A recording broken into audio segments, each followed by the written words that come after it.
Hi everyone, I'm Marissa Sarback. Welcome to The Buzz, Newsday's weekly series covering the hottest trends in music, movies, television, and so much more. Joining us today on The Buzz, Broadway star and Long Islander Seth Rudetsky and his husband, producer James Wesley. Seth and James, thank you so much for joining us. Hi, Marissa. Hi. Hi, Long Island. Hi.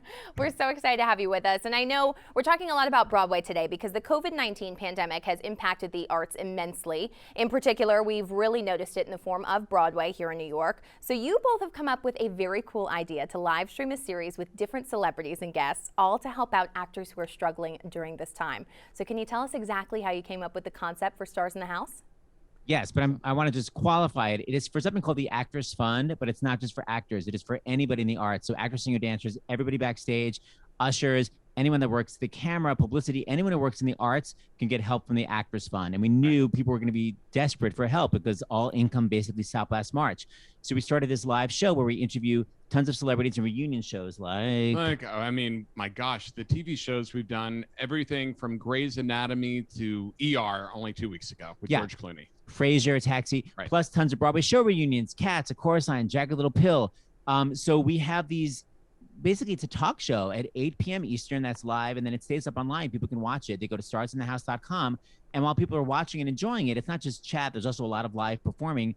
People donate, and just from people donating, we don't have any corporate sponsors. We've raised how much money at this point? We are at $900,000 raised for the Actors Fund and several $100,000 more for other charities like Waterkeeper Alliance, which is why we had the ER reunion a few weeks ago. So we've been doing it since last March, and we're going to keep doing it until theater comes back. Even though it's not just for theater, that's been our goal, to keep doing it until theater comes back all over the country. Do you think that a lot of this has been donations from celebrities who are really impressed with what you're doing, or do you think it's average people out there?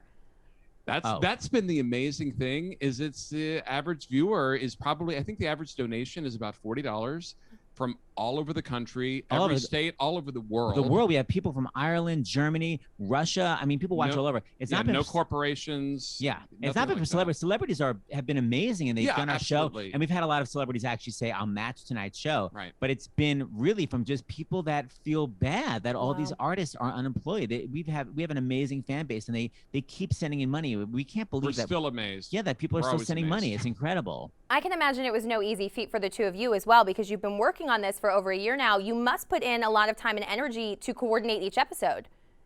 Yeah, you know what? That hasn't really gotten easier. The one thing that James figured out is oftentimes we'll get one big star, like for Desperate Housewives we knew Marsha Cross. She came on the show and she got her fellow Desperate Housewives. And then she said, I was also on Melrose Place. Do you want that cast? And we're like, yes, we do.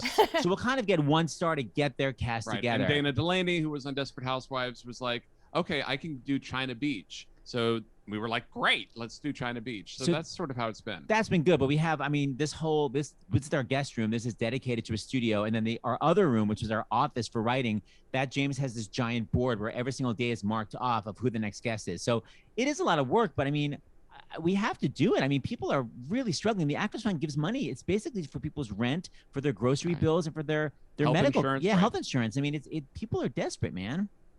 What has been the reaction from the people that you're helping who benefit from this Actors Fund? Well, we read letters on occasion from people who are receiving these grants, and a lot of them say, if it weren't for the Actors Fund, I would not have been able to pay my rent. I mean, they literally say, you paid my rent for this month, or paid for my food, like Seth was saying. You've taken a huge load off my shoulders. And what's also incredible is when we do these big reunions, because the Actors Fund has been around for 100 years, we find that these huge stars have used the Actors Fund. For instance, in Grey's Anatomy, Chandra Wilson, that's right. Before Grey's Anatomy, she went to the Actors Fund for help. Jimmy Smits, when we had LA Law on, he talked about the Actors Fund has a shoe fund for actors to get basically nice shoes. So when they go on auditions, they look good. Yeah. And he'd use their shoe fund. I mean, there's been quite a few actors that will say, Mackenzie Phillips, when we had a One Day at a Time reunion with Norman Lear and Valerie Bertinelli, talked about how the Actors Fund really helped her when she was down and out. Yeah, and it helps them become the successful actors and actresses they are now, or whatever, producers wherever they are in their field. Right. It keeps them in the arts, because if not, you have to quit the arts. If you can't afford to live, you become another career. We never would have had Chandra Wilson on Grey's Anatomy if the Actors Fund hadn't paid her rent that month. I totally agree with you. And isn't that weird to think about? The show just wouldn't have been the same without her. No, although a little fun side story, which I found out from doing the Grey's Anatomy reunion, the other person up for Chandra Wilson's role, not quite the same type, Kristen Chenoweth. It was between Okay. her and Kristen Chenoweth. Isn't that crazy? Yeah, Chandra that's not got what it. I would have pictured. I know. I guess it was a high soprano role at first. Well, What? or someone short. Yeah, well, that was the one given. Short. The rest is different. I love that. How has it been for both of you? You both have careers in the arts and Broadway in some way, shape, or form. How has it been working for you on something that's like a creative outlet like this while the theatrical world is essentially on pause? Well, we've been working together on benefit concerts around the country and on Broadway and recording since 2015. So for us, this was just an extension of what we already do. Wouldn't you say? After the Orlando shooting, post nightclub shooting, we came out with a recording of What the World Needs Now Is Love to raise money for them. We've done a lot of fundraising for foster children. For You So Gotta Believe, yeah, right? so it's For You Gotta Believe, which by the way is the only organization in New York that helps older foster youth find homes. So this is just very normal for us. But yes, doing it every day. I mean, usually we have one big concert maybe once a Right. month, and this is like it just never ends. Right. But at the same time, what else would we be doing? I mean, I'm on Sirius XM radio every day. I have a gig, but still this gives us a focus. I think we would have actually sunk into a depression if we Right. didn't have something like this to focus on. Absolutely. Yeah, I think that helps a lot because a lot of people are just kind of floating around wondering what to do right now. In terms of theater, I mean, do you think the pandemic has done irreversible damage or do you think it will bounce back? Hopefully people get it together if they realize if here's the thing, they have to learn from their mistakes. And we're really hoping that Broadway theaters redo their ventilation systems because this is not a once in a 100-year experience, which obviously it is, but it's going to happen again. And if they don't have the good ventilation, everything's going to have to get shut down. So hopefully they're going to learn from what happened. So it's not irreversible, right? Absolutely.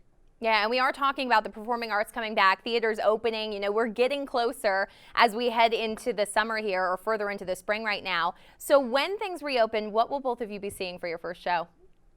Oh my gosh, what are we going to be seeing? It's so funny. I don't really think that way. I more think about once it reopens, we run a Broadway cruise. We can finally be. That's what we're excited about. We can actually relax on our cruise. That's would be more nice. exciting for us than seeing a show. It's like I want to be in my delicious cabin with a balcony doing Broadway shows on a cruise. Okay, what show on a cruise then? Oh, well, you know what? That's a stupid thing for me to say because we put on our own shows on the cruise. I guess if we come back to Broadway, I guess we'd have to see our good friend Rob McClure in Mrs. Doubtfire Yes. that had just begun previews when everything shut down. So we love him so much. Abby Mueller, part of the company of Six that was Yeah. just about to open on Broadway. We want to go support her. I mean, and it's see got that show. our good friend Jennifer Samard, who started in Yes. Disaster on Broadway. She's one of the stars of the company. Basically, every single new show we're going to have to see. I don't think we saw any new show. Right. So we're going to see everything Yeah. on Broadway. Right. But that still is not the same thing as relaxing on a cruise. I get that, but to me, I'm excited for Broadway to reopen. I just want to see the original favorites, you know? What do you mean, like Phantom and Wicked? Maybe. That's fine. That's great. No, That you wanna sounded see like a one- judgy tone, though. I don't know. No, I wasn't sure what you meant by original favorites. You mean Yeah. you want to go to the shows at like Chicago, like yeah, the that I've old seen chestnuts? before. I want to see them again. I really do. Are you kidding? We're going to have a couple of Elphabas on the show in a few weeks. Stephanie J. Block and Lily Cooper. Yeah, we're gonna have an and a Elphaba few more. reunion. Yeah, we love Wicked. Oh yeah, no, I love Wicked. I just meant I know what you meant by original favorites. I'm like, yeah, but I totally agree. You want to see like comfort food. You want to see the musicals that made you feel good. To go, my God, Broadway is back. Really yeah, is it's back. been a long time. It really has been. Now, Seth, I know you are both in the city right now, but you're a native Long Islander. As the summer approaches, any favorite beaches or spots on the island you would share with people? I was obsessed with going to, I guess it was Long Beach, because you could take a train that goes right to Long Beach, and then you literally just exit Long Island Railroad and you're at Long Beach. So I was obsessed with that. However, I would say my friends and I would often try to sneak into a beach. I don't know why we were always trying to sneak into beach clubs, and we were always getting busted. Like once in a blue moon we get in, but it was a lot of like, sir, you have to leave. So in one sense, I love the beach, but also I just remember a lot of almost maybe being thrown in jail. Good memories, I guess. Let's just say mixed bag. But I did. It was also in the old days, in the 80s, when you would just put baby oil on, when you would try to actually get skin cancer. I don't know what I was thinking, but I do miss those days of just trying to make myself look as wrinkled and horrible as possible. I didn't know back then. Yeah, nobody did. Seth Rudetsky and James Wesley, thank you so much for your time and all of the laughs. It's been so great having you both on. Back at you, Marissa. Thank you for having us. Thank you. For more on Seth Rudetsky, James Wesley, and other Buzz guests, head on over to newsday.com/thebuzz.